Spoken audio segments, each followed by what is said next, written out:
Well, nothing epitomises the ocean-going disaster that is our Channel migrant crisis than the impending arrival of the Bibby Stockholm barge in Dorset. It can hold, at a minimum cost to the taxpayer of around £20,000 a day, plus whatever it costs to refurbish it, plus whatever it costs for security and catering, plus whatever it costs to lay on a bus service for the young men into town, etc, etc, etc.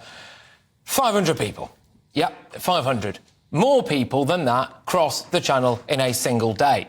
In order to cope with the volume of people coming across the Channel, we would need to encircle the British coastline with barges or have so many of them lined up in the Channel that the migrants can just walk across. Now, I love how the BBC are handling this story. Critics have likened the Bibby Stockholm to a floating prison, and these poor asylum seekers might suffer more trauma.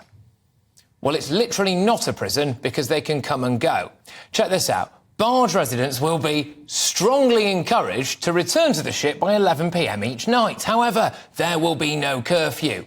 Right, so you tell a load of young men that they are going to be held on this barge while their claims are decided, and if it doesn't go in their favour, then they will be deported.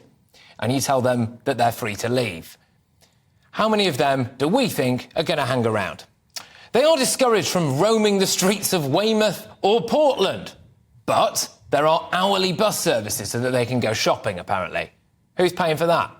So, to summarise, the Bibby Stockholm is a floating white elephant of disaster that does not save us any money, it isn't big enough to solve the problem, and will act as a base from which young men can leg it off into Britain, endangering absolutely everybody in the local area. But apart from that, of course, it's a great idea.